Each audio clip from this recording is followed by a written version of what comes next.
On a Vincent Goletto, qui est le directeur de mode à Draguignan et qui propose notamment des actions de formation autour des métiers du numérique. Et on est Michael Newton, qui représente aujourd'hui à la fois une association qu'il a créée il y a quelques années qui s'appelle Loisirs Numériques, un dispositif qui s'appelle la Bourse du jeu vidéo, et qui travaille depuis plusieurs années chez un des plus gros éditeurs mondiaux du jeu vidéo, Ubisoft. Voilà. Donc on va commencer. Moi, je vais parler peu. L'idée, c'est plutôt que ce soit vous qui parliez. Et après qu'on ait un temps, si vraiment vous avez des questions, des choses qui vous intéressent, des choses qui vous questionnent, n'hésitez pas tout à l'heure à nous poser quelques questions. Donc, Emmanuel, j'ai l'impression qu'il y a beaucoup à la fois de l'envie et à la fois peut-être des fantasmes autour des métiers du jeu vidéo. Voilà, tout le monde aurait envie d'en faire parce que tout le monde en pratique. Et on se dit, tiens, je joue beaucoup. Pourquoi est-ce que ça ne pourrait pas être mon métier finalement? Est-ce que c'est une réalité ou pas? Et où est-ce qu'on en est en fait des métiers du jeu vidéo? Oula, où est-ce qu'on en est des métiers du jeu vidéo? Alors, je vais répondre à la première question, puis je pense qu'on Et la FJB peut-être. on déroulera la seconde question sur où est-ce qu'on en est des métiers du jeu vidéo. Alors, la première question, je joue beaucoup, pourquoi est-ce que j'en ferais pas mon métier? De la même manière que j'adore manger des gâteaux et c'est pas pour autant que j'ai envie de devenir pâtissier. Donc, l'analogie vaut ce qu'elle vaut, mais en fait, ça n'a strictement rien à voir. Jouer et créer des jeux vidéo, faut bien se rendre compte que ça n'a strictement rien à voir. D'ailleurs, en général, ceux qui créent des jeux vidéo jouent de moins en moins. D'abord parce qu'ils n'ont pas le temps, mais voilà, c'est des compétences particulières. Alors après, il y a l'e-sport. Si je joue beaucoup à des jeux vidéo, peut-être que je serais bon dans l'e-sport, mais par rapport à la création, ça encore, voilà, ça n'a rien à voir. Par contre, si je fais des mods, si je triture des jeux vidéo, si je suis intéressé par la programmation, si je joue avec Photoshop, Blender, là, oui, il faut se poser la question, ça peut être intéressant. Si j'écris des scénarios, oui, ça peut être intéressant, effectivement. Là, il y a tout un tas, toute une palette de métiers donc, qui sont des métiers de la création. Faudra aussi qu'on parle d'autres métiers, parce qu'il n'y a pas que les métiers de la création dans le jeu vidéo, il y a aussi les métiers de l'édition. Il y a plein d'autres métiers. Donc, Peut-être justement, c'est quoi les grandes catégories finalement de métiers dans le jeu vidéo? On a alors, besoin de quoi pour on- créer un jeu vidéo? alors, pour créer un jeu vidéo, on a besoin de programmeurs, on a besoin d'infographistes, on a besoin de game designers, on a besoin de chefs de projet. Voilà, et de musiciens. Bah, pour le créer, on n'a pas besoin de marketeurs et de musiciens. Ensuite, donc on a les métiers du publishing, de l'édition, où on a des commerciaux, on a du marketing, on a de la communication. Alors, de temps en temps, ces métiers sont intégrés chez le créateur. Aujourd'hui, il y a des créateurs qui s'auto-éditent et donc qui vont intégrer les métiers de marketing, de communication, etc., etc. Et après, il y a plein d'autres métiers qui sont des métiers connexes. Donc, il y a les attachés de presse, tout ce qui était communication qui peut être externalisé. Il y a tous les métiers de la logistique, la supply chain, etc., etc. Tous les métiers de l'encadrement, voilà, donc qui sont des métiers plus génériques et donc qui vont avoir plus de passerelles avec d'autres industries. Mais un game designer, par exemple, a assez peu de passerelles avec d'autres industries. Un programmeur en a déjà beaucoup plus. Un infographiste aussi. Il va pouvoir aller travailler dans la publicité, dans l'animation, etc., etc. J'imagine que on développe des jeux vidéo depuis un demi-siècle finalement, peut-être même plus. Ouais, presque. Voilà, presque. Vous-même, il me semble que vous avez participé il y a quelques décennies à la Moi, j'ai création. presque 40 ans de jeux vidéo. Donc, avant de créer la FJV, j'ai commencé. En fait, j'ai commencé en même temps que le jeu vidéo commençait en France, chez Infogrames, donc en 86. Le jeu vidéo est arrivé en France au début des années 80 et les premières sociétés se sont créées donc voilà, dans ces eaux-là, 85-86. Moi, j'ai commencé en 86. Donc, c'est une industrie qui a grandi et que j'ai vu grandir, que j'ai accompagné. Et puis après, j'ai pris un peu de distance. J'ai créé la FJV il y a une vingtaine d'années. Donc voilà, en gros, j'ai fait 20 ans de création de jeux vidéo et presque 20 ans d'AFJV, qui est une structure qui aide les professionnels et qui notamment fournit un service de ce qui est celui de l'emploi. En fait, il y a toutes les offres d'emploi du secteur du jeu vidéo se retrouvent sur la plateforme de la FJV. Donc, juste en un mot, si j'ai un conseil à donner pour ceux qui seraient intéressés, curieux de savoir justement quels sont les métiers de la FJV, allez jeter un coup d'œil sur le portail de l'emploi. Euh, c'est du réel, c'est du concret, c'est du tout de suite. Donc, vous verrez quelles sont les qualités qui sont recherchées, quelles sont les compétences qui sont recherchées pour un programmeur, pour un infographiste, pour un game designer, pour un community manager. Voilà, quelles sont les exigences, et vous allez voir que c'est pas tout à fait facile et qu'il va falloir se mettre au boulot et bien bosser à l'école pour arriver à percer dans ces métiers. Il y a une forme d'exigence quand même dans ce secteur, l'exigence en termes de niveau, en termes de compétences, en termes de temps passé à étudier? Ou est-ce qu'on prend en gros un passionné qui est capable de faire J'ai une réponse assez simple en fait. En ce moment, on doit avoisiner les 600 offres d'emploi. Il y a 560, 500, ça dépend. En gros, voilà, il y a presque 600 offres d'emploi. Il y a 67 000 inscrits à l'alerte emploi. 600, 67 000. Donc évidemment, les recruteurs sont extrêmement exigeants parce qu'ils ont le choix. Alors, c'est compliqué en ce moment, il y a une pénurie, etc. Mais il y a très peu d'élus, il y a très peu de gens qui arrivent à percer dans le secteur du jeu vidéo. Il faut être passionné, il faut avoir du talent, et aujourd'hui, il faut avoir des diplômes. Voilà. Donc, c'est compliqué, ce n'est pas un secteur qui recrute facilement. Il faut montrer patte blanche, il faut montrer qu'on est vraiment hyper motivé et hyper talentueux. Et ces formations, c'est quoi? C'est une formation, on passe son bac, on va dans une fac, on apprend ce métier de jeu vidéo. Comment ça marche en fait, la formation pour devenir un professionnel du jeu vidéo? Il y a plein de formations. Enfin, pour le coup, on peut faire une fac d'histoire et rentrer dans le jeu vidéo. Alors ça, c'est un petit peu quand on rentre un petit peu par hasard, mais le jeu vidéo a besoin de tous les métiers et de toutes les compétences, parce que Assassin's Creed, il y a des historiens qui bossent chez Ubisoft sur Assassin's Creed. Si on reste dans les catégories classiques, il y a des parcours assez classiques. Les programmeurs, le mieux, c'est de faire une école d'ingénieur et derrière une spécialisation, si possible, jeux vidéo. Pour les graphistes, le mieux, c'est de faire les beaux-arts, les arts appliqués et derrière une spécialisation jeux vidéo. Et souvent, ce sont des spécialisations qui coûtent cher parce que c'est des écoles privées. Pour le game designer, c'est pareil. Alors là, pour le coup, ça va être post-bac. Et puis après, sur les autres métiers, commercial, marketing, c'est des écoles traditionnelles. Il n'y a pas de formation spécifique aux jeux vidéo. Mais pour les programmeurs et pour les infographistes et les game designers, il y a des formations spécifiques. Et aujourd'hui, il faut quasiment avoir fait ces formations spécifiques pour pouvoir rentrer dans le secteur.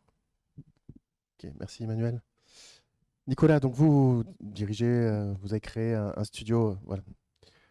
Vous avez créé un studio à la Ciotat, Iconic, qui propose des produits multimédia. J'ose pas les qualifier de jeux vidéo. À vous de nous dire. Non, mais vous pouvez oser. C'est des jeux vidéo. Et en tant qu'employeur, comment vous réagissez à ce que dit Emmanuel? Alors, c'est marrant parce que je vois que dans le métier, en fait, on utilise les mêmes outils, les mêmes images. Hein. Moi, il y a un discours que je fais aux jeunes lycéens qu'on reçoit en stage d'observation. Et le premier truc que je leur dis, c'est pas parce que vous aimez les pizzas que vous allez être un bon pizzaïol. Par contre, un bon pizzaïol, il aime les pizzas, ça c'est sûr. Ça veut pas dire qu'il en mange tous les jours, hein, mais il doit savoir ce que c'est qu'une bonne pizza. Donc ça, c'est fondamental, c'est-à-dire qu'il y a quand même un fantasme sur le jeu vidéo. J'ai beaucoup de gens qui viennent nous voir en fait pour entrer, et sur des mauvaises bases. Ce qui doit vous motiver le plus, c'est pas le jeu vidéo, c'est la création. Et le jeu vidéo, il n'a pas 40 ans, parce qu'en fait, le jeu vidéo, il appartient à une grande famille qui est le jeu. Et le jeu, ça remonte à l'âge de pierre, ça remonte à l'émergence de l'intelligence de l'homme. C'est-à-dire que l'agone, l'organisation de la cité grecque, elle est basée, l'agone, c'est le jeu organisé, c'est le jeu des amis de la République. Donc ça a toujours existé, le jeu, c'est comme ça qu'on apprend. C'est comme ça que l'enfant apprend, c'est comme ça qu'on se divertit, c'est comme ça qu'on s'épanouit, c'est comme ça qu'on séduit, c'est comme ça tout est régi par le jeu en réalité. La société de consommation de masse a déconstruit le jeu, elle a mis le jeu un peu de côté. Aujourd'hui, on est dans la compétition, ce qui n'est pas pareil que le jeu. Le jeu, il n'y a pas d'enjeu dans le jeu. Le jeu, c'est quelque chose qui est gratuit, on le fait pour s'amuser. Et donc, le jeu, si vous êtes mu par ça, si vous êtes passionné en fait par si vous êtes des rôlistes, si vous aimez créer, si vous aimez dessiner, si vous aimez écrire des histoires, si vous êtes passionné par la cinématographie, là oui, ça m'intéresse. Si vous aimez les jeux vidéo, ça m'intéresse un peu moins, parce que ça peut être une fausse piste, en fait. Donc la première chose, c'est ça, le cœur qu'on partage, le cœur battant qu'on partage dans une boîte de jeux vidéo, c'est l'envie de créer. Et l'envie de créer, ça peut être même antagoniste avec le fait d'être un joueur. Le jeu promeut, la plupart du temps, promeut un esprit de compétition, un esprit de succès, de victoire, qui est incompatible avec la création. Incompatible.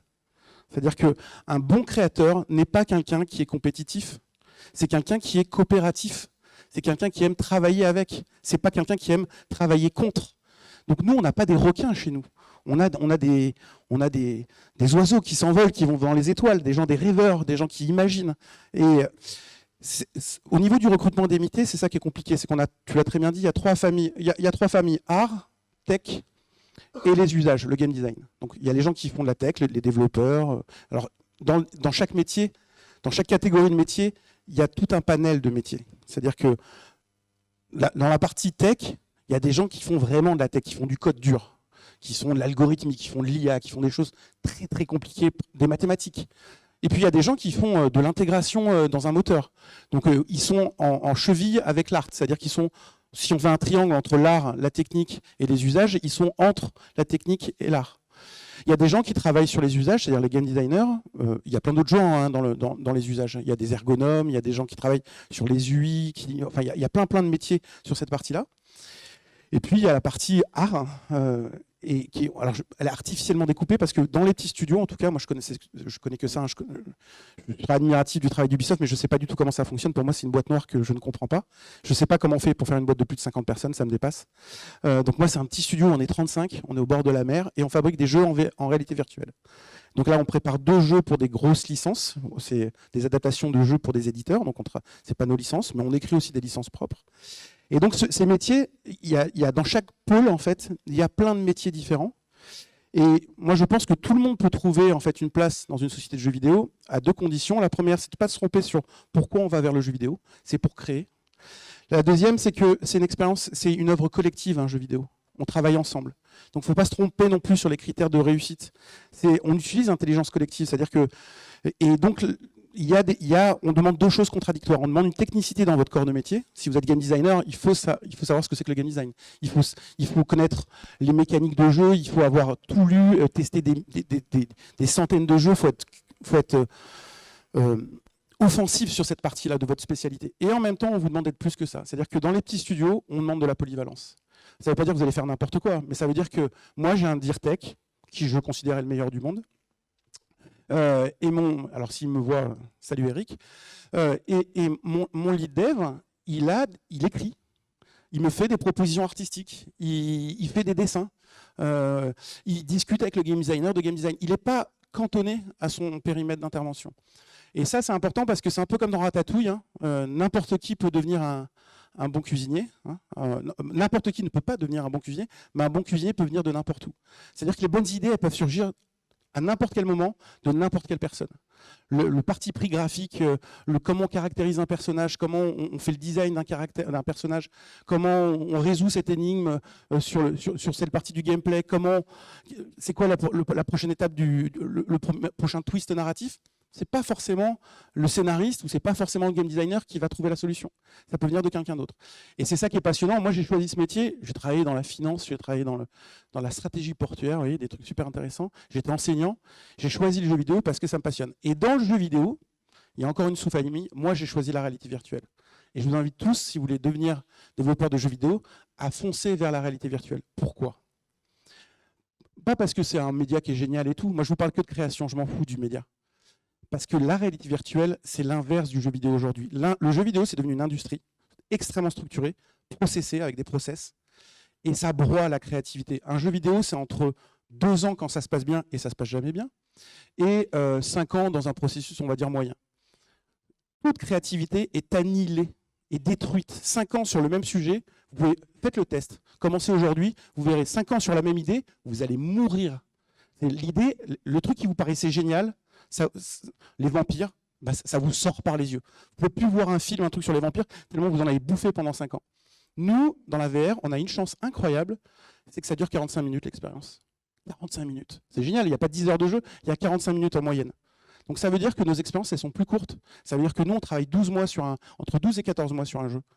Et donc, on s'éclate comme des bêtes. On se régale. Créativement, on se régale.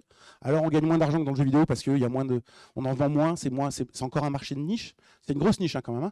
Hein. Cette année, il s'est vendu 11 millions de casques. Hein, donc, c'était l'année dernière. Donc, cette année, c'est beaucoup plus que ça. C'est le double. Donc, c'est une grosse niche. Je crois qu'on a 23 millions cette année. Donc, c'est une grosse niche, mais ça reste une niche quand même par rapport aux jeux vidéo. Et c'est un sujet qui est passionnant parce que créativement, vous n'êtes pas éreinté. Ça reste à échelle humaine. C'est des petites équipes. C'est le deuxième avantage. Et le troisième, c'est que c'est une terre inconnue. On est dans une terre inconnue sur la VR.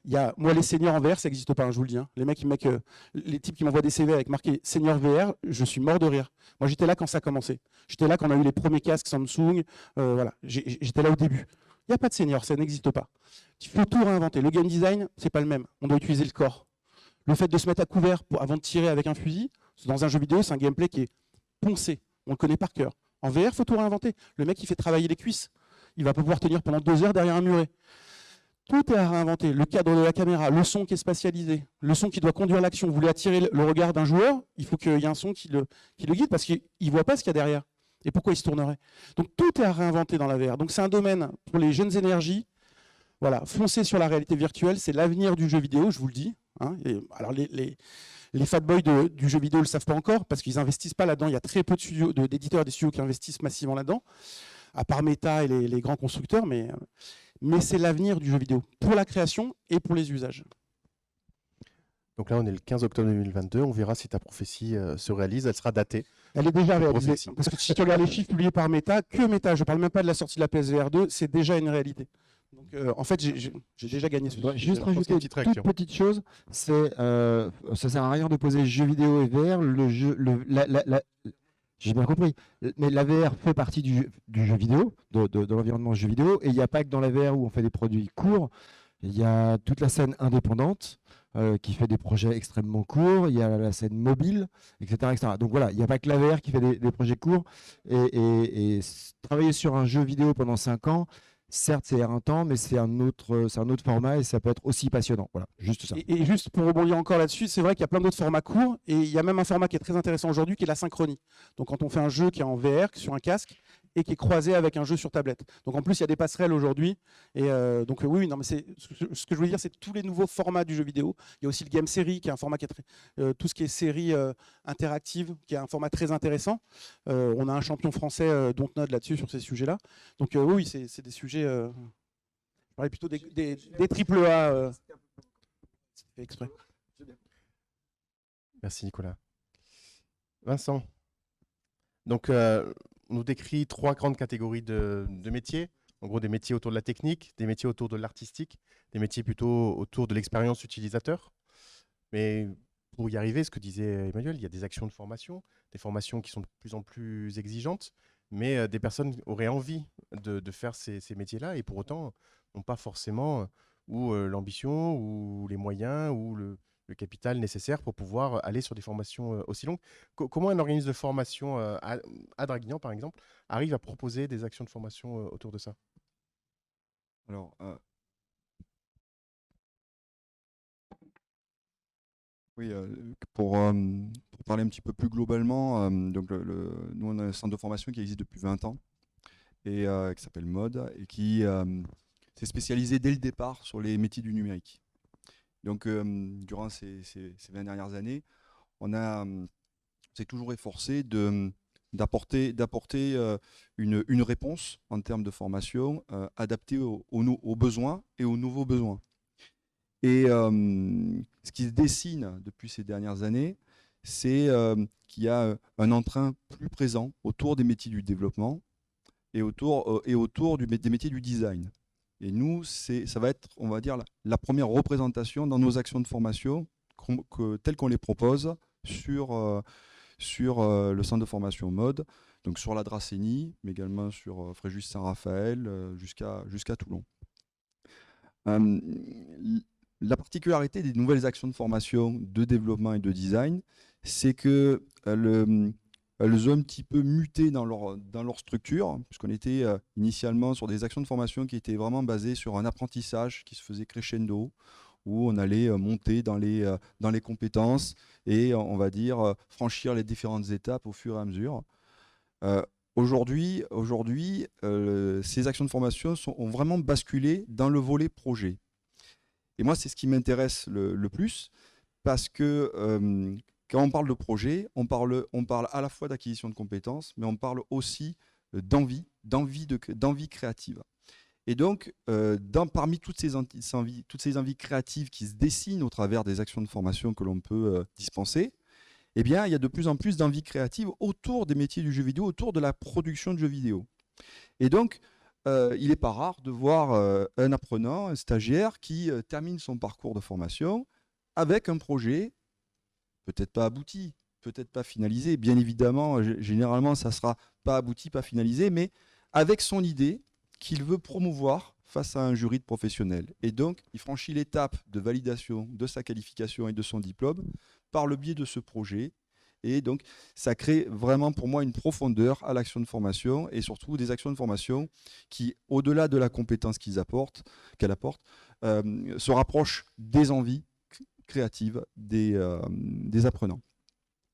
Parce que ce soit dans les métiers du développement, du design et surtout dans les métiers du jeu vidéo, s'il n'y a pas la petite étincelle de créativité, comme ça a été évoqué initialement, il n'y a pas le moteur en fait. C'est-à-dire que si on n'est pas là, si on n'a pas une idée de départ pour créer à la base un jeu, il n'y a pas cette étape. Cette étape, elle va manquer, et elle manquera dans le parcours de formation. C'est-à-dire qu'on pourra avoir une grosse acquisition de compétences, mais il manquera ce petit grain de folie qui est la créativité. Je voudrais juste faire une petite parabole entre ce que l'on a évoqué, c'est-à-dire on a parlé de l'industrie du jeu vidéo. Oui, elle est là, elle est présente, l'industrie du jeu vidéo. Elle génère une main-d'œuvre, un besoin en personnel et en compétences de manière importante. Mais moi, ce que je détecte aussi, c'est une forme de gamification dans les usages du quotidien dans notre société. Gamification, c'est-à-dire? Alors, la gamification, c'est le fait de plus en plus s'appuyer sur le jeu pour transmettre des messages. Il y a quelques années en arrière, on parlait de serious game, je ne sais pas si ça vous parle. Aujourd'hui, on parlera de gamification parce que le jeu, d'une certaine manière, s'insinue un petit peu partout. Et même, on pourrait dire qu'une bonne ergonomie, c'est une ergonomie où on va prendre plaisir, où on va s'amuser à se balader dans l'application. C'est déjà une forme d'étude dans comment je crée une envie, un plaisir dans la navigation dans mon outil. Et donc ça se scénarise, ça ne se fait pas par un claquement de doigts, il y a des allers-retours, il y a beaucoup d'énergie consacrée tout simplement à la façon on va dire, de décliner les différentes étapes dans l'expérience utilisateur. Et du coup, ça ne s'adresse pas forcément qu'aux ingénieurs, qu'aux personnes qui vont faire des très grosses études. Aujourd'hui, on a besoin de personnes qui sont sensibilisées à la culture du jeu vidéo pour l'intégrer dans tout ce qu'ils vont produire. Et c'est je pense, aussi l'occasion pour moi de vous dire que les actions de formation telles que l'on les mettra sur des titres professionnels de niveau 5 ou 6, c'est-à-dire que du coup, niveau Bac plus 2, voire Bac plus 3, eh bien, c'est aussi assez souvent l'opportunité pour des personnes qui veulent découvrir ce nouveau métier, s'impliquer, et donc se positionner sur des actions de formation sans passer par sans se retrouver recalés trop vite parce que ils auront loupé leur chance sur l'école d'ingénieur, ce genre de choses. Donc aujourd'hui, il existe quand même des passerelles qui ne vous feront pas échapper à une masse de travail énorme. Attention, il faudra énormément travailler, mais vous avez aujourd'hui des opportunités qui s'offrent à vous si vous êtes intéressé par les métiers du jeu vidéo, pour franchir, brique après brique, étape après étape, c'est ce chemin qui pourrait vous amener à une forme d'autonomie dans une des parties du développement du jeu vidéo, parce que, on l'a dit tout à l'heure, on n'est pas tous des musiciens, on peut être développeur, mais on peut pas, c'est quand même difficile d'être musicien et développeur. Et donc à un moment, vous allez devoir faire appel à des copains pour, si vous voulez vraiment développer un jeu vidéo, vous ne pourrez pas tout faire vous-même. Mais là encore, il existe des palliatifs. Aujourd'hui, il y a des bibliothèques qui vous permettent de venir produire quelque chose, présenter quelque chose, sans forcément avoir autour de vous tous les corps de métier. Donc on parlera peut-être un peu plus amplement des moteurs, parce qu'aujourd'hui il y a quand même 2 moteurs qui se dessinent, alors peut-être il y en a probablement plus, mais le moteur Unreal et le moteur Unity sont aujourd'hui les deux branches pour moi de départ pour aller vers une première expérience dans le développement de jeux vidéo. Voilà. Oui, donc on distinguerait d'une certaine façon le secteur professionnel du jeu vidéo avec ses exigences telles que pu nous le décrire Emmanuel et ce que vit Nicolas, et d'autres secteurs d'activité qui finalement s'approprient à la fois les techniques, les usages, une façon de raconter les histoires du jeu vidéo, et qui sont aussi des perspectives en fait, de travail, mais qui ne sont pas du secteur du jeu vidéo en tant que tel. Il y aurait ces deux aspects. Mais qui peuvent potentiellement, à un moment, être un déclic et être un tremplin pour aller investir les briques supplémentaires nécessaires à aller vers ces métiers. Il me semblait sur un échange qu'on avait eu il y a quelques mois, Emmanuel, vous évoquiez un cuisiniste, il me semble, qui vous avait sollicité. Alors, dans les offres d'emploi qui sont postées sur le portail de la FJV, il n'y a pas effectivement que des offres d'emploi qui concernent le jeu vidéo, même si c'est 95 ou 99%, je n'ai pas fait le compte exact. Mais de temps en temps, on voit popper des annonces qui cherchent des compétences jeux vidéo pour d'autres industries. Alors, celle qui m'amuse le plus, c'est effectivement un cuisiniste qui cherche des graphistes temps réel, donc qui sont capables de modéliser et il cherche. Alors, je crois qu'il a recruté son programmeur, mais voilà. Typiquement, de la 3D temps réel, donc graphiste, programmeur, pour quelqu'un qui va proposer des cuisines et visiter sa cuisine en temps réel, etc. etc. Donc, il y a des compétences qui sont recherchées, mais on a par exemple MacGuff qui fait les mignons. C'est MacGuff, c'est Illumination qui fait les mignons, qui cherche régulièrement des programmeurs, donc qui poste des offres d'emploi sur le portail de la FJV pour chercher des programmeurs spécialisés dans les outils d'animation. Et on a besoin dans le jeu vidéo de programmeurs qui vont s'occuper, alors je vais rentrer dans des aspects un peu techniques, mais du rig, où le rig, c'est la manière de gérer les articulations d'un modèle 3D.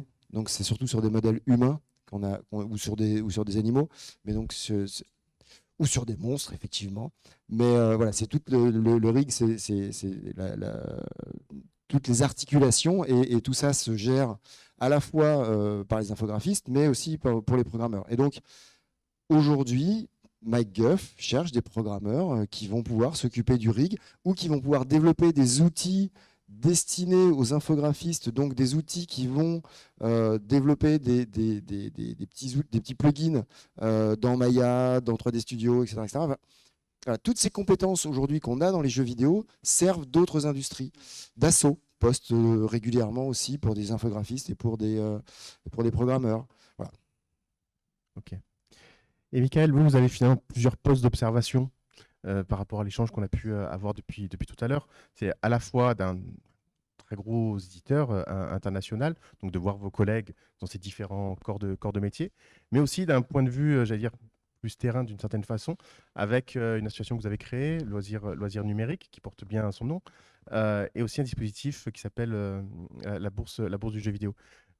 Comment, par rapport aux échanges qu'on vient d'avoir, comment ce double regard-là vous permet d'analyser les perspectives d'emploi, les perspectives de métier et de formation?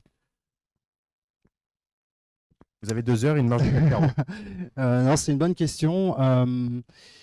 En fait, je retiens surtout que je prends beaucoup de recul par rapport à tout ce qui a été dit. Et je me dis qu'on est dans un univers qui a l'air très compliqué. Enfin, on parle de création, on parle de motivation, on parle d'être des gens déterminés qui veulent absolument raconter des trucs et tout. Et si je prends un peu de recul, messieurs, vous faites très très peur. Voilà, on a l'impression que c'est un truc austère qui fait pour lequel il faut absolument avoir des niveaux d'études très très élevés, et surtout ça rend le truc ultra élitiste.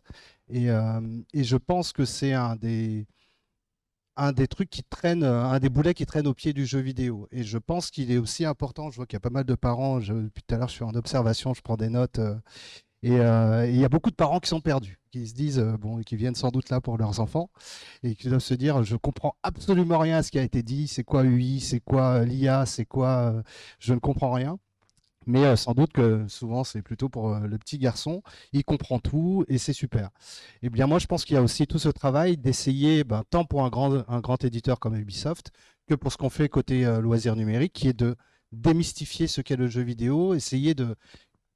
on en parlait à l'instant, un peu de tordre un peu ces règles initiales pour le ramener vers d'autres choses, peut-être un petit peu plus digestes pour tout le monde. Et donc d'amener des personnes qui sont peut-être en dehors du jeu vidéo d'habitude, mais effectivement qui font du dessin. Je croisais Louane, par exemple, qui veut rentrer dans le domaine du jeu vidéo et qui n'a pas forcément les codes pour comprendre ce domaine-là, mais je sais qu'elle a forcément des choses à y apporter à ce domaine, de par sa fraîcheur, de par son envie. Et ça, c'est super important, en fait, de rassurer des profils comme celui-ci, qui sont très jeunes, et de dire, en fait, tu es le ou la bienvenue. Et le tout, c'est d'arriver avec ce que vous apportez, et puis ensuite, les parents aussi, de comprendre quelle est la motivation de leurs enfants par rapport à ça, qu'ils soient garçons, filles, qu'ils soient effectivement des personnes qui, peu importe leur genre, peu importe leur motivation, leur croyance, de savoir qu'il y a des choses à apporter là-dedans. Nous, ce qu'on fait avec Loisirs Numériques, c'est d'expliquer aux parents ce qu'est le jeu vidéo, de Fortnite à FIFA, en passant par des jeux qui sont peut-être un peu moins connus, comme League of Legends, Assassin's Creed qu'on fait chez Ubisoft, et de montrer aussi que les jeux ont un côté ludique, qu'il y a plein de... Enfin, ludique, ludo-éducatif, je voulais dire. C'est-à-dire qu'on apprend des choses grâce aux jeux vidéo, et que même en étant dans le domaine depuis très longtemps, on continue d'apprendre. Donc, on ne vient pas avec un bagage tout fait de personnes qui sont extra-lucides dans le jeu vidéo et qui seront totalement performants. C'est toute une gradation de compétences, de niveau, d'expérience et surtout d'expérience qui vont pouvoir enrichir un domaine qui est dynamique et sur lequel, en fait, c'est tout est mouvant. Effectivement, on parlait de réalité virtuelle, donc la VR, la réalité virtuelle, il y a tout à inventer, tout à reconstruire, tout à casser. On oublie le game design du jeu vidéo traditionnel d'il y a 30 ans pour tout réinventer, en fait. De se déplacer dans un jeu vidéo en réalité virtuelle, il y a tout le système de se téléporter grâce à la réalité virtuelle. C'est une nouvelle façon de se déplacer. Et bien tout ça, c'est souvent amené par des gens qui ne sont pas du jeu vidéo. Je pense notamment à un jeu qui s'appelle Disco Elysium, qui n'est pas connu du grand public. Disco Elysium, ça a été fait par une association culturelle de personnes qui sont passionnées de romans, de musique, et ils ont fait leur premier jeu vidéo qui est incroyable, qui est un des plus grands jeux de rôle qui a été fait ces 3 dernières années, mais parce que c'est des gens qui sortaient du domaine du jeu vidéo. Et je pense qu'il est important, tant pour une grande entreprise comme Ubisoft, que pour une petite structure qui se monte, des copains qui se retrouvent et qui se disent copains, copines, on veut créer un truc. Et bien de se dire qu'il y a autant des études que justement cet entrain, cette envie, et de personnes qui ont peut-être jamais fait ça, et qui vont un peu aller chercher des choses à droite et à gauche en dehors de ce qu'est le jeu vidéo. Et c'est aussi pour ça qu'on a monté cette bourse du jeu vidéo. Donc la bourse du jeu vidéo, c'est, pour faire très simple, en gros, on paye les études à certaines personnes qui aimeraient entrer dans le domaine du jeu vidéo. On l'a dit tout à l'heure, c'est souvent des études qui sont payantes. C'est quelque chose que, à mon niveau, je regrette. Moi, j'ai fait un parcours en fac traditionnel, et souvent, les personnes qui sont là depuis très longtemps, soit sont autodidactes, soit ont appris sur le tas. Et c'est important de se dire que le jeu vidéo, ça peut s'apprendre au fur et à mesure aussi. Et que maintenant, effectivement, dans les grandes entreprises, ce sont les écoles les plus réputées qui vont mener à du recrutement. Donc, c'est Nenjmin, Lizard Digital. Enfin, il y a plein d'écoles de jeux vidéo privées. Mais donc, on paye les études à ces étudiants en disant, voilà, tu n'es pas forcément du domaine, tu as envie de faire des choses, tu as démontré que tu veux faire des choses. Nous, on croit en toi, on paye toutes tes études, pour que justement tu aies un diplôme, que tu te concentres sur tes études, que tu sois diplômé et ensuite amené à ton premier emploi. Donc voilà, on les accompagne, on les coach, on leur propose des mentors, et puis derrière, on les accompagne vers leur premier stage, première alternance, premier emploi. Voilà. Et donc c'est quelque chose qui est difficile parce qu'on se rend compte que ces personnes sont souvent découragées dans un monde très complexe, avec plein de choses, plein de moyens de te dire tu es le plus nul parce qu'il y a des gens qui ont fait des choses extraordinaires qu'on partage sur les réseaux sociaux. Eh bien, nous, on les rassure, on leur dit, voilà, crois en toi, fais ton portfolio, comme on disait tout à l'heure. Tu te crées un espace, si tu fais du graphisme, sur ArtStation pour montrer que tu sais faire du dessin. Derrière, de venir sur des événements comme celui-ci, pour discuter avec des professionnels du secteur et ensuite se faire connaître et puis arriver à ton premier stage, premier emploi. Voilà. Est-ce qu'on a encore des représentations par exemple, un enfant qui va annoncer à ses parents « je veux être comédien ». Il dit « ok, passe ton bac d'abord, fais des études sérieuses, comme ça au cas où… voilà. En gros, une décrédibilisation des métiers autour de comédien. Est-ce qu'il y a encore dans la représentation le fait que travailler dans le jeu vidéo, entre guillemets, malgré toute la pluralité qu'on a pu voir, est-ce que c'est encore un peu mal vu? Est-ce que c'est compliqué pour des enfants de dire j'ai envie de travailler là-dedans, alors que finalement c'est un loisir? Ben, je pense que pour les enfants, c'est pas très, très compliqué de le dire, les enfants, les ados, de le dire. Mais c'est ensuite les parents qui comprennent pas forcément la motivation qu'il y a derrière. Quand on veut être aussi, on parlait d'e-sport hier, l'e-sport, d'être compétiteur ou compétitrice e-sport, c'est pas compréhensible pour la plupart des personnes qui sont en dehors du domaine. Donc ces jeunes sont motivés à l'idée d'aller au bout de leurs envies, au bout de leur motivation, mais derrière de comprendre qu'il y a des métiers qui recrutent ou bien derrière d'avoir un talent qui va permettre de gagner des compétitions, c'est très difficilement compréhensible. C'est plus facile de dire je vais être avocat ou médecin ou vétérinaire que de dire je vais être game designer. Déjà, le terme en lui-même, pour quelqu'un qui ne l'a jamais entendu, on ne sait pas ce qu'il y a derrière. Et notre travail, c'est aussi d'expliquer… Pardon ? Et c'est quoi, au fait, game designer ? C'est là où j'allais en venir. Donc, c'est vraiment de créer les règles d'un jeu vidéo ou créer les règles d'un jeu de façon générale. Donc d'avoir des règles équilibrées qui fait qu'on comprend la structure d'un jeu dans lequel on entre. Et dans Super Mario, c'est de comprendre que le personnage doit avancer de gauche à droite, parcourir des niveaux et puis arriver à la fin du niveau. Et donc de comprendre les règles de sauter sur les champignons ou sur les ennemis et puis qu'est-ce qui va vous faire perdre, de tomber dans un précipice, etc. C'est les règles du jeu, game designer. Et après, il y a plein de déclinaisons comme level designer, celui ou celle qui va créer des niveaux de jeu, etc., etc. Mais voilà, il y a plein de corps de métiers différents. Et c'est vrai que c'est autant des métiers qui sont nés grâce aux jeux vidéo que des métiers qui sont de créer des règles de jeu. Pour le Monopoly, ça existe, game designer. Donc, et pour le coup, c'est des choses qui ont toujours existé depuis l'âge de pierre, de créer des règles de jeu. Et puis derrière, la programmation, c'est un petit peu plus nouveau. Pour le coup, ça a 50, 60 ans. Et voire un petit peu plus, c'est les années 50, voire un peu avant, avec les gros ordinateurs. et effectivement, d'être programmeur, ça peut se faire autant dans le jeu vidéo qu'en dehors du jeu vidéo. Donc tout ça, c'est comment est-ce qu'on fait pour comprendre que dans un domaine aussi obscur que le jeu vidéo, où on crée des trucs incroyables, qu'il peut y avoir une personne comme 1000 personnes pour créer un jeu vidéo. Il y a des jeux formidables qui ont été créés par une seule personne qui est motivée, qui s'enferme chez lui ou chez elle et créer son univers, mais peut-être s'entourer à la fin pour faire quelque chose qui fonctionne bien. Puis il y a des équipes. C'est quand même l'exception, effectivement. Mais oui, effectivement. Mais et puis il y a d'autres jeux qui sont faits par 50, voire plus, voire 500 personnes, voire 1000 personnes. Des jeux comme Assassin's Creed, c'est des milliers de personnes qui travaillent là-dessus. Parce que le niveau de risque, il est pas, si on parle aux parents, le niveau de risque, c'est pas le même. Si votre enfant il veut devenir artiste ou dev, c'est pas la même chose. En fait, le niveau de difficulté, c'est le niveau de risque pour les. Je parle aux parents parce que j'en suis un. Hein. Quand mon fils m'a dit qu'il voulait pas faire de jeux vidéo, j'étais partagé. Il veut faire de la physique, super. On peut faire de la physique dans le jeu vidéo. Non, mais la physique quantique, donc en jeu vidéo, ça va arriver, hein, je pense que ça va arriver au bout d'un moment. Mais...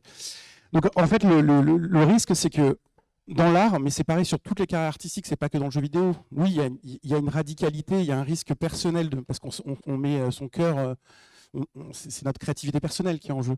Donc il y a un risque pour l'enfant d'échec, qui est un échec profond, hein, parce que échouer dans une carrière artistique, c'est compliqué. Donc, mais comme c'est une œuvre collective, ça réduit un peu ce risque. Par rapport à faire de la musique, etc., on est quand même sur une œuvre beaucoup plus collective que de sortir un album, même s'il y a des ingénieurs, il y a toute une chaîne. Après, dev, franchement, sur les métiers tech aujourd'hui, c'est moins risqué que de devenir astrophysicien. Hein. Ça recrute, ça recrute partout. Moi, je poste toutes mes annonces sur votre site et c'est heureusement qu'il existe, mais on n'a pas des réponses à toutes. Donc aujourd'hui, c'est les développeurs qui nous choisissent. Moi, je ne choisis pas mes développeurs. Je leur explique qu'on travaille que 3 jours par semaine en présentiel, qu'on a vu sur la mer, qu'on a un barbecue, qu'on fait aussi des barbecues VG. Voilà. Je leur donne tous les arguments que je peux leur offrir pour qu'ils viennent. Oui, mais ça dépend des corps de métier, ça. Parce qu'effectivement, d'être programmeur, c'est un métier qui est en contraction et sur lequel, justement, à la NASA, ils vont recruter les meilleurs. Sur les métiers de la tech, et particulièrement de la tech jeux vidéo, il y a énormément de concurrence. Et sur les moteurs temps réel, par exemple sur le mien, Unity, ça va encore, mais sur Unreal, c'est de la folie. Voilà. Et mais des sociétés partenaires qui ont choisi ce moteur-là, ils ont énormément de mal à recruter. Alors peut-être parce qu'on est dans le sud aussi, on n'a pas un gros bassin d'emploi sur ces domaines-là. Mais ce que je veux dire, c'est que ça dépend aussi de la carrière. C'est vrai que là où les parents doivent accompagner les enfants, c'est que moi, je pense qu'il faut aider les enfants à s'épanouir, notamment quand ils ont de volonté artistique, mais il faut aussi leur donner les moyens de savoir si c'est ça qu'ils veulent vraiment faire, parce qu'il ne faut pas s'enfermer dans une carrière qui n'en a pas une. Donc il faut qu'ils fassent, comme tu disais, un portfolio, il faut qu'ils regardent, qu'ils soient curieux. Aujourd'hui, il y a une chance inouïe quand même, c'est que tout existe en ligne. Enfin, les tutoriels qu'il y a, c'est fou.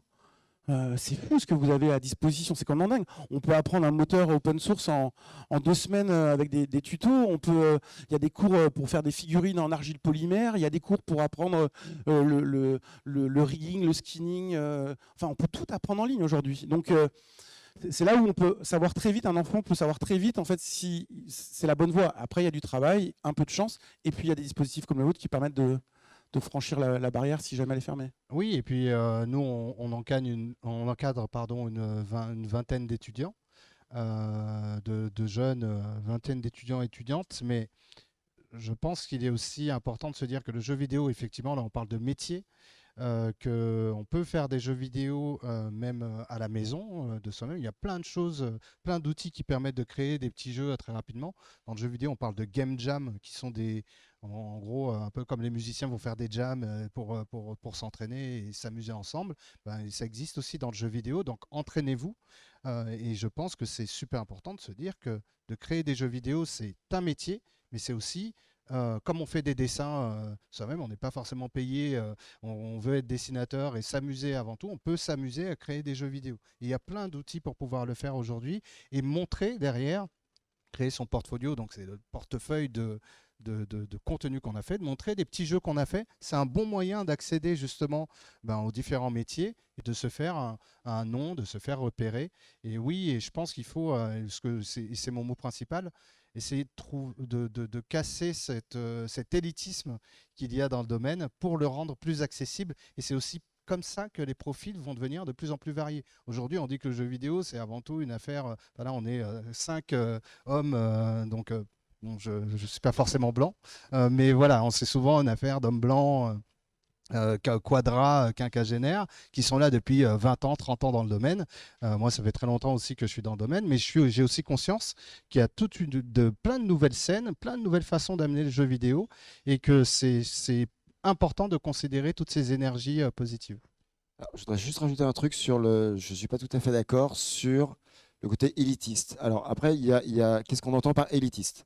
Je voudrais surtout pas donner de faux espoirs. Je suis entièrement d'accord avec toi sur le fait que le jeu vidéo est accessible à absolument tout le monde, des garçons, des filles, avec des diplômes ou pas de diplôme. Ce sera plus dur sans diplôme aujourd'hui. En même temps, moi, il n'y avait pas d'école de jeux vidéo quand j'ai commencé. Et il n'y avait limite pas d'école de programmation non plus. Donc je suis totalement autodidacte sur le jeu vidéo. Il n'y a pas de souci là-dessus. Je crois qu'on est en train de se faire hacker la réunion. Ouais. Non mais welcome. Non, le truc c'est que je suis d'accord sur le fait que tout le monde a sa chance. Par contre, tous ceux qui ont leur chance doivent être déterminés. Et ça, je le maintiendrai. Quelqu'un qui choisit le jeu vidéo en se disant c'est cool le jeu vidéo et surtout je le choisis parce que c'est la voie facile. Parce que c'est sympa, j'aime jouer et c'est un univers qui me plaît, point. Si on choisit le jeu vidéo par facilité, on n'y arrivera jamais. Quelqu'un qui n'a pas fait d'études, qui dessine dans son coin, qui dessine bien, qui a du talent et qui est déterminé, il y arrivera, c'est sûr. Mais il faut être déterminé. Il de femmes dans la tech. Dans la tech, on n'a pas assez de femmes, et c'est vraiment, c'est terrible. Hein. Oui, je pense que ça vient en contradiction de la détermination, c'est-à-dire que d'être déterminé, ça peut être déjà avant tout de vouloir travailler dans le domaine sans pour autant être le ou la meilleure absolument. C'est d'avoir envie d'aller au bout de ses idées. Ça, c'est ce qui est, voilà, c'est dans ce sens-là, et de se dire, et je pense que c'est c'est le travail aussi des employeurs de le faire, de redonner aussi cette confiance qui est de comprendre que même si tu n'es pas le ou la meilleure, tu peux faire des choses. Moi, je me considère pas comme le meilleur dans mon domaine. Je fais juste les choses. Je suis chef de projet. Je sais gérer des projets de bout en bout, mais je suis pas forcément le meilleur. Et c'est très difficile de faire un classement sur ces domaines-là. Ouais, ça me fait beaucoup penser à, pour avoir aussi un fils qui est musicien, qui est saxophoniste, qui passe le bac cette année et qui se dit quoi faire après. Donc, il aurait des envies de travailler dans la géologie, par exemple, mais il est saxophoniste. Et il dit, si jamais je voulais devenir musicien professionnel. Et donc, on a regardé un peu. Effectivement, les parcours sont longs, c'est exigeant. Là, pour le coup, il y a une compétition féroce dans les conservatoires nationaux, par exemple, pour entrer dans les grands orchestres prestigieux, etc. Mais néanmoins, on peut avoir une pratique soit totalement amateur, soit ce qu'on pourrait appeler pro-am, enfin pro-amateur, enfin une espèce d'entre-deux. On peut être dans de la création, participer à des groupes, pourquoi pas même provoquer un nouveau style de musique, etc., qui sont nés juste d'amateurs qui se réunissent et pas forcément de grands professionnels. Et moi, je vois bien se côtoyer à la fois une grande industrie qui est très exigeante, et tu as raison, de pas créer de faux espoirs. Et derrière, il y a une compétition entre les studios et une compétition entre les salariés, d'une certaine façon, mais aussi tout un champ des possibles qui est très très vaste. Et depuis sa chambre, grâce au tuto, Je ne crois pas qu'il y ait de jusqu'à compétition. dispositifs, Je ne suis pas d'accord avec toi là-dessus. Mais vraiment pas. on peut peut-être avoir les deux. Non, mais je m'y oppose fermement parce que je suis absolument contre cette idée. C'est une vue de l'esprit en fait. C'est une déformation idéologique. Les studios ne sont pas en compétition. Les jeux, quand il y a 2 jeux réussis, alors bien sûr les éditeurs font attention de ouais, alors ça oui, alors ça sur le recrutement on est en compétition, mais les salariés ne sont pas en compétition entre eux, ils ne sont pas en compétition entre eux, ils travaillent ensemble, donc, et même les éditeurs, je veux dire, quand 2 bons jeux sortent en même temps, les 2 réussissent. Je veux dire, dans le temps, ils font le même chiffre que ce qui était prévu, donc ils évitent de coordonner leur campagne de sortie. Mais en réalité, moi je ne gagne pas parce qu'un autre a fait plus fort que moi, c'est pas vrai, ce n'est pas vrai. Un jeu vidéo c'est une œuvre. Et une œuvre, elle trouve son public ou elle ne la trouve pas. Et ce n'est pas lié à l'adversité. Moi, quand j'échoue, c'est jamais à cause de quelqu'un d'autre. C'est à cause de nous-mêmes. Donc, il n'y a pas de compétition dans notre secteur. C'est faux. Les constructeurs sont en compétition, les éditeurs sont en compétition pour promouvoir leurs produits au bon moment. Mais les studios de création, le seul arbitre qui vaille, c'est la création. Soit on réussit à créer une œuvre qui est originale, qui trouve son audience, qui trouve son public, soit on n'y arrive pas. Je veux dire.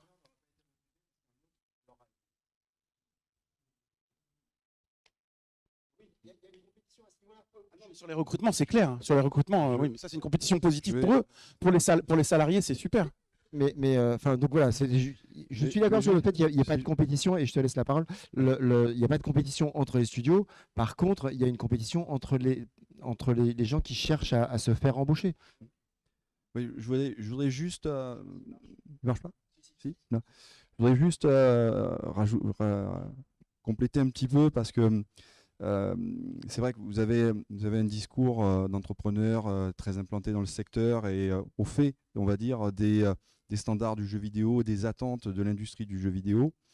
Mais les personnes qui sont en face de nous sont également là pour montrer un intérêt pour le jeu vidéo, pour rentrer, mettre un pied dans cette activité. Et donc, on est là pour échanger entre nous, mais on est aussi là pour apporter des réponses à ces personnes qui nous regardent. Et l'idée, c'est de dire que avant d'être un professionnel du jeu vidéo, on a été débutant, on est passé par des phases d'apprentissage. Et donc, c'est possible pour quelqu'un qui souhaite s'impliquer dans un parcours d'apprentissage que d'aller vers des étapes brique après brique et aller vers donc cette industrie. Alors peut-être pas rejoindre les grands studios, les champions qui vont avoir un potentiel de recrutement très, très étroit, mais vont pouvoir donner vie à leur idée, à leur projet. Voilà. Donc aujourd'hui, il existe des formations. Alors tout à l'heure, on parlait des formations payantes. C'est vrai qu'il y a des formations qui sont payantes, qui sont très chères.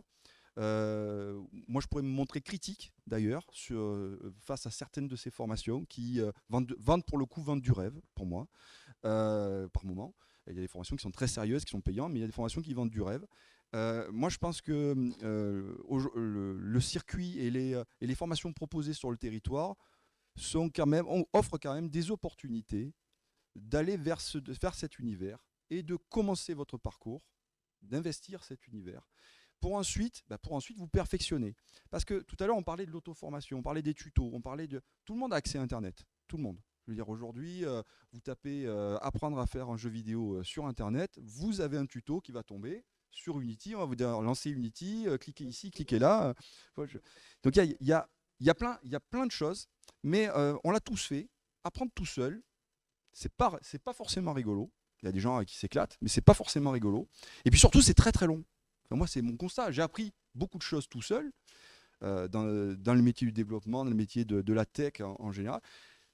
Et oui, mais j'ai mis des années. Ça a été très très long. Apprendre avec un groupe, apprendre dans un circuit, c'est aussi l'opportunité pour vous de gagner du temps. Et donc, il existe des parcours de formation qui sont, alors je vais pas dire gratuits, parce qu'on s'interdit de dire gratuit, parce que rien n'est gratuit. Comme vous vous en doutez, ils sont pris en charge par Pôle emploi, par la région, pour citer les deux plus grands opérateurs de prise en charge de formation, par les OPCO, si vous êtes suivi par un OPCO, et qui vous donne cette opportunité d'aller vous former sur ce domaine qui vous passionne déjà, mais que vous ne connaissez pas suffisamment pour évoluer dans cet environnement professionnel. Et après, à vous d'en faire quelque chose de ce parcours de formation. Et c'est là qu'on revient sur l'étincelle, la créativité, le fait d'aller se vendre face à un employeur, le fait de montrer ce que vous avez fait. Ça, c'est indispensable. On parlait, le mot book est sorti à un moment. Je veux dire, moi qui recrute, enfin qui essaye de recruter comme tout le monde des développeurs, je suis toujours déstabilisé par quelqu'un qui se présente et qui n'a rien à me montrer. Je trouve pas ça normal. Nous, on recrute que là-dessus. Hein. Book et test. Je trouve pas ça normal. Le diplôme, on s'en tape le coquillard. Hein, je vous le dis tout de suite. On n'en a rien à cirer. Voilà. Vraiment. Moi, le diplôme, ça m'intéresse absolument pas. Nous, on prend le book et on fait faire un test qui dure une journée. Donc, et en une journée, pour un dev, on sait ce qu'il vaut. Et sur l'art, c'est moins que ça, puisque en fait, on ouvre le book et on voit tout de suite s'il y a la maturité, hein, ou s'il y a un potentiel de développement, etc. Donc, à ceux qui nous écoutent et qui pourraient se dire c'est trop tard pour faire l'école d'ingénieur ou ils vont pas me prendre. Oui, il y a les écoles d'ingénieurs, mais oui, il y a aussi des opportunités. Il y a plusieurs chemins, plusieurs parcours qui vous permettraient d'atteindre cet objectif avec du travail, avec de l'énergie, avec de l'investissement, de l'engagement. Et ça, c'est pour moi l'un des facteurs les plus importants, parce que je suis encore aujourd'hui trop souvent confronté à des personnes qui sont en rupture avec l'engagement qu'ils ont pris dans une voie, dans une démarche. Et donc vraiment, c'est des choses qui comptent et qui comptent dès le départ, dès votre apprentissage. Ok, on arrive à la fin de notre temps d'échange. Mais si. Et je vais peut-être voir, est-ce que... Oui, c'est vrai. Est-ce que dans les personnes qui souhaitent investir ce secteur, devenir pourquoi pas un jour professionnel du jeu vidéo, est-ce que vous avez une question ou des questions à poser, ou quelque chose que vous n'avez absolument pas compris? Tout au fond là-bas. Attendez, on va vous donner un micro parce qu'on enregistre. Voilà. Oui, bonjour. Ma question, c'est savoir, là, vous parliez de formation et on peut se renseigner à quel endroit pour accéder à ces formations? Les formations, pas celles d'ingénieurs, pas celles des grandes écoles, et voilà, des formations. Alors, il y a évidemment, je pourrais parler tout de suite de mon centre de formation qui pourrait vous renseigner et vous donner et voir si un parcours de formation disponible vient rejoindre votre projet. Donc ça, c'est quelque chose que l'on fait au quotidien, c'est-à-dire qu'on reçoit des personnes qui souhaitent faire un parcours de formation, qui viennent avec une envie, un besoin, des compétences à investir.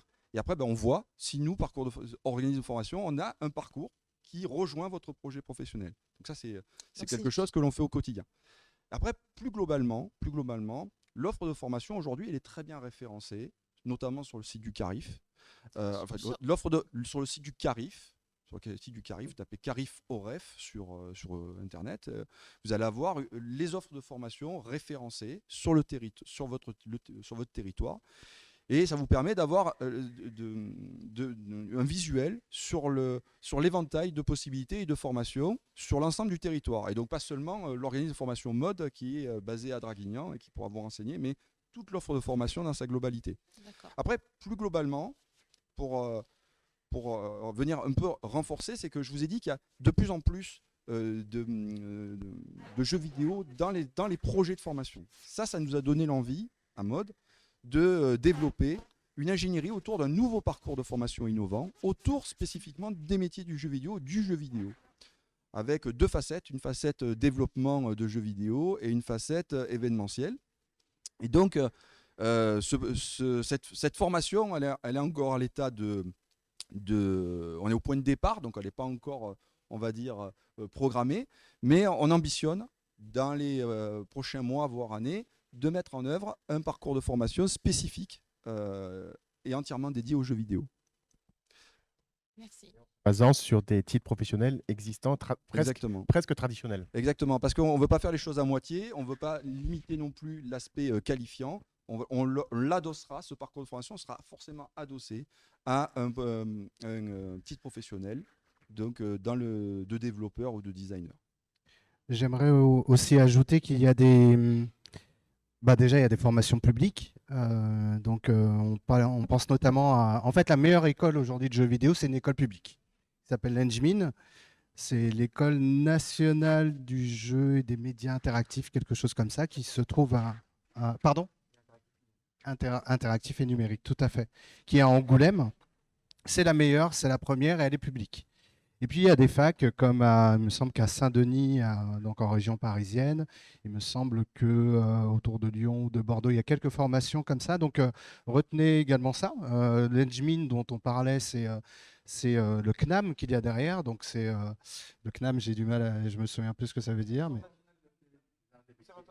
des arts des métiers, exactement. Voilà. Donc voilà, il y a tout ça. Et puis je pense notamment à tous les métiers qui sont autour du jeu vidéo. Moi, j'ai pas fait de formation dans le jeu vidéo, hein. Je travaille dans le domaine depuis très longtemps. J'ai commencé par des métiers de vendeur à la Fnac, à Micromania. Enfin, c'est des métiers, moi, ça m'a nourri, hein, en tant que déjà pour mon salaire. Et puis, j'étais dans le jeu vidéo, donc d'être vendeur, c'était très cool pour moi. Et puis ensuite, il y a plein de métiers connexes, donc dans la gestion de projet. Moi, c'est ce que j'ai fait principalement. Dans la publicité digitale, dans le marketing. On parlait du marketing tout à l'heure. Le marketing, c'est des métiers qui vont aider les jeux vidéo à se faire connaître, comme ça pourrait aider n'importe quel produit culturel.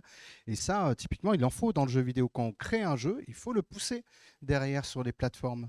Et donc, c'est le marketing qui permet ça. Donc, tout le marketing et de communication. Et puis, bien évidemment, tous les métiers autour du juridique, donc les métiers autour de... voilà, c'est une propriété intellectuelle, un jeu vidéo. Tout ça, il faut le protéger. Donc, il y a des avocats, il y a des juristes, il y a des personnes, il y a des comptables, il y a des personnes côté RH. Enfin, voilà, il y a plein de métiers différents qui sont afférents au domaine du jeu vidéo. Et ça, c'est important aussi de les considérer, puisque sans ça, effectivement, ils ne se feraient pas connaître. Et des community managers aussi, community développeurs, donc des personnes qui vont communiquer avec les fans, et leur donner des éléments complémentaires qui vont justement tant les passionner que montrer justement des jeux. En fait, on parle beaucoup quand les jeux, avant qu'ils apparaissent, qu'ils sortent, il y a toujours une phase où on va présenter ce que va être le jeu, un peu comme une bande-annonce côté cinéma. On va montrer des nouvelles images, etc. Et c'est les community managers, community développeurs qui vont commencer à créer une communauté pour les jeux. Voilà. Et de nouveaux métiers aussi qui émergent. Est-ce que streamer, c'est un nouveau métier? Ça fait un petit moment que ça dure, mais voilà, c'est en train de se structurer, c'est en train de se professionnaliser. J'ai même vu passer des actions de formation pour devenir streamer. Donc c'est plus un animateur en fait qui se diffuse en live. Voilà, donc il y a les métiers d'hier, les métiers d'aujourd'hui, et les métiers aussi qui sont en train de se construire et qui peuvent se construire parfois de scènes indépendants ou d'un groupe qui va inventer un petit truc et qui d'un coup va se déployer comme un fétu de paille. Est-ce que vous avez une autre question? On pourra se revoir après. Oui. Bonjour, donc on m'entend bien? Oui, c'est bon. Moi, du coup, j'avais une question à vous poser un peu plus personnelle. Pour le contexte, je viens de finir ma formation en juin. En tant que junior, donc en tant qu'artiste 3D, et en tant que junior, j'avais des questions, ou si vous avez un conseil à me donner, parce que j'ai énormément de mal à trouver, vu que sur les sites, donc AFJV, je connais, je suis souvent, et ils exigent de l'expérience. Donc j'ai vraiment du mal à trouver. Donc c'est ce que vous disiez tout à l'heure par rapport aux salariés. Est-ce que vous auriez des conseils ou quelque chose? Alors, à part donner des conseils aux entreprises, parce qu'effectivement, on a très peu d'offres pour des juniors. Il y a par contre pléthore d'offres pour des seniors, pour des leads, etc., etc. Ça s'explique de manière assez simple. D'une manière générale, les studios sont en retard. Et donc, ils cherchent des personnes dont ils n'auront pas besoin de les former, dont l'adaptabilité sera maximale. Et donc, pour ça, ils cherchent des seniors. À tort, je le pense, sincèrement, dans le sens où je pense qu'un junior s'adapte peut-être même mieux qu'un senior, parce qu'il est plus malléable. Il accepte plus de la nouveauté qu'un senior. Mais par contre, effectivement, il va être moins prêt sur tous les process de production. Il va être moins prêt à s'intégrer dans une équipe qui a des habitudes, etc., etc., alors qu'un senior aura déjà vécu ça typiquement plusieurs fois. Et l'autre chose, et c'est un conseil que je donne aussi aux entreprises, c'est qu'aujourd'hui, la plupart des recrutements sont confiés directement aux RH, qui n'ont pas de compétences métiers, c'est-à-dire qu'ils vont juger sur des critères objectifs.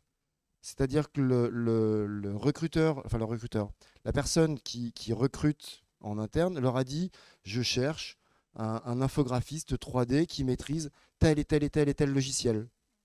Du coup, si vous ne cochez pas toutes les cases, le CV est rejeté. Alors que il suffirait, ah bah non, si tel logiciel, on en a besoin, mais si elle connaît celui-là, il n'y a pas de problème, elle s'adaptera en une semaine. Voilà.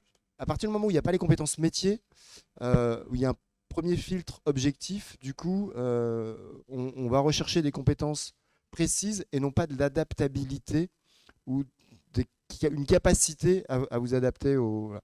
Donc, mais ça va changer parce que de toute façon, il n'y a plus de seniors disponibles. Donc, il n'y en a plus du tout, nulle part. Et aujourd'hui, on a des offres d'emploi qui, au bout de 3 mois, ont 0 candidature. Donc, perdez pas espoir. Je vais juste compléter. Alors évidemment, j'ai pas de formule magique pour l'accès à un premier emploi. C'est l'éternelle question de avant d'avoir d'expérience, on n'en a pas. Donc ça, c'est un vieux problème. Moi, si je devais vous donner un conseil, ça serait d'essayer d'enfoncer un petit peu la porte. Alors, enfoncer la porte, évidemment, sens noble du terme, c'est-à-dire faire connaissance avec l'employeur.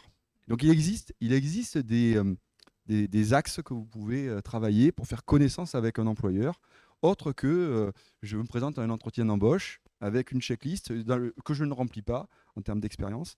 Mais vous pourriez par exemple proposer une immersion, faire connaissance avec l'équipe, montrer votre valeur sur le terrain et ensuite créer l'envie de travailler avec vous.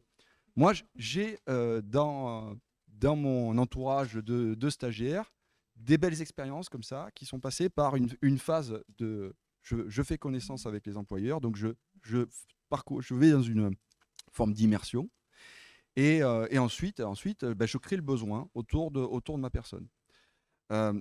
Tout à l'heure, on parlait du book. Vous n'avez pas l'expérience, mais vous avez fait des choses.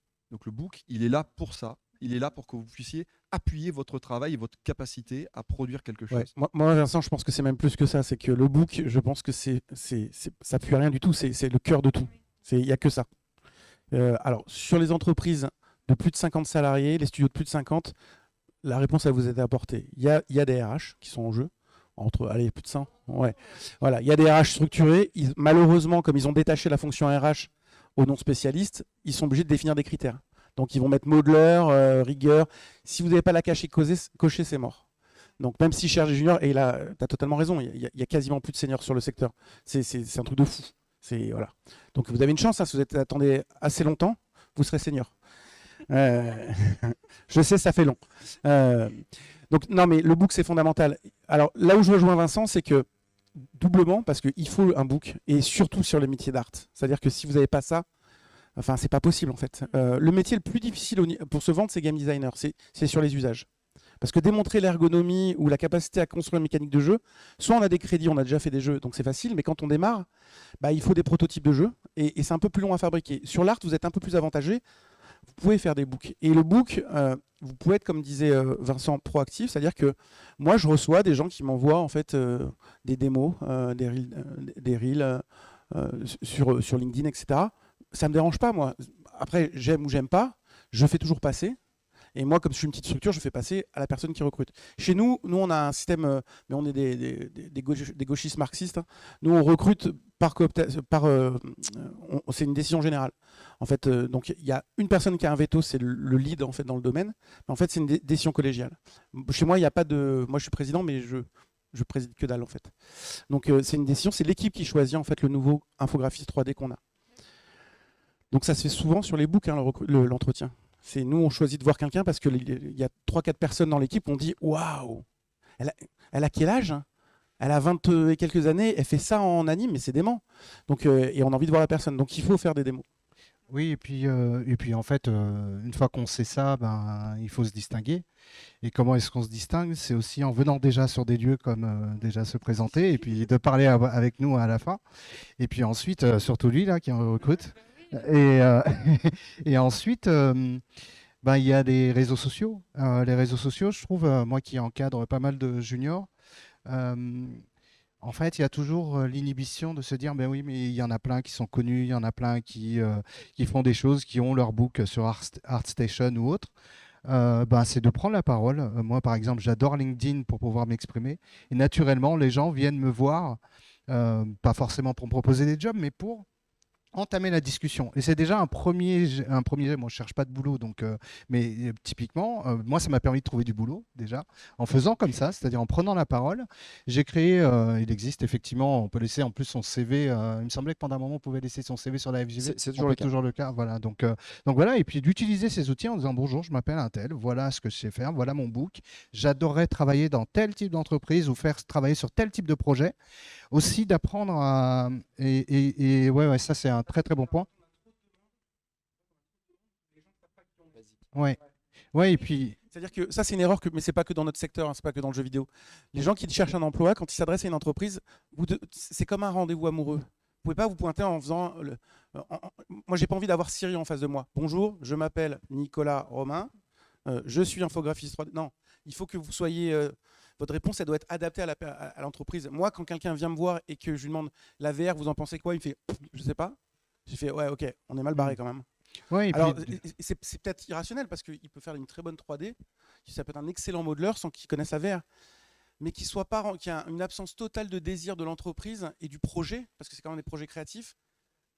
Ça bloque quand même. Hein. Oui, et puis je pense que c'est aussi important de ne pas se baser que sur les grandes entreprises. Moi, quand je discute avec des juniors, ils veulent tous rentrer chez Ubisoft, ils veulent tous rentrer chez Capcom, ils veulent tous rentrer dans ces grandes boîtes-là. Il y a énormément, je crois qu'il y a 700 entreprises en France de jeux vidéo.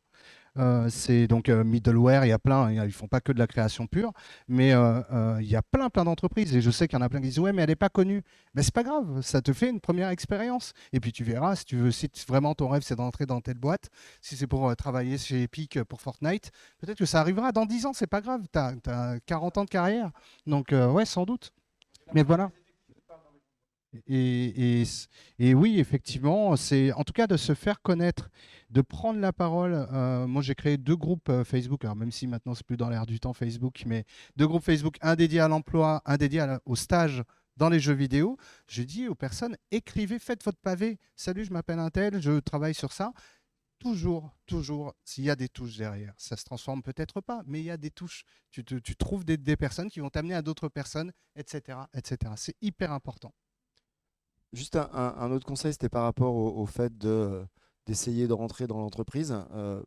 Ça ne va pas être facile. Cela dit, j'ai quand même un conseil, c'est-à-dire d'abord, n'arrêtez pas de travailler, surtout pour des infographistes ou des programmeurs ou des game designers, n'arrêtez jamais de travailler. Vous n'aurez pas le temps de faire quelque chose, une production ad hoc pour quand vous postulez. Par contre, n'hésitez pas quand même, je sais pas, Ubi cherche, faites une prod qui correspond à Assassin's Creed. Vous n'aurez pas le temps de lui envoyer, mais c'est pas grave, vous lui enverrez après. Et là, vous allez commencer à marquer des points.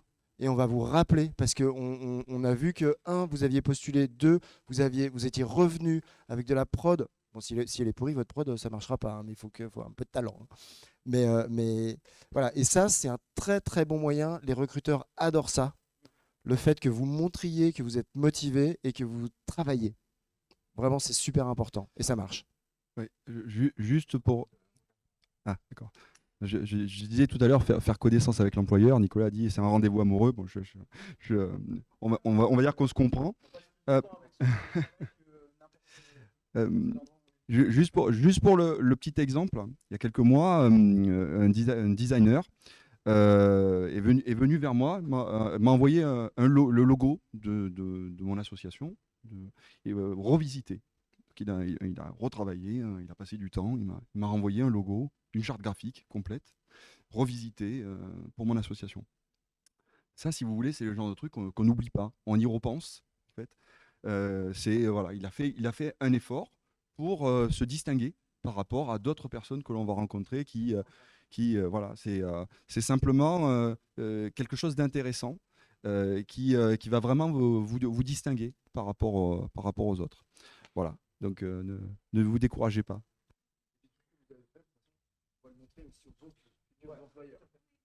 Rien n'est jamais perdu. Ils vont même peut-être penser que vous avez travaillé sur Assassin's Creed. Alors, on va devoir arrêter là. On a un autre temps d'échange. Bien entendu, nos invités restent. Donc, vous pouvez évidemment mettre la main dessus. Ce n'est pas tous les jours qui sont réunis ici au fin fond du Var. Pour une fois, on les a pas ou en visio ou à travers un replay. Donc, n'hésitez pas, discutez avec eux, discutez avec un représentant, quelqu'un qui a une vision très, très, très générale de tout le secteur du jeu vidéo comme la FJV. On a un entrepreneur local, on a quelqu'un qui a roulé sa bosse dans le secteur du jeu vidéo et qui est allé aussi sur le secteur associatif. Voilà. Et on a un organisme de formation. Donc, vous avez là une palette assez complète. Donc, n'hésitez pas à discuter avec eux. Merci beaucoup. Merci. Bye.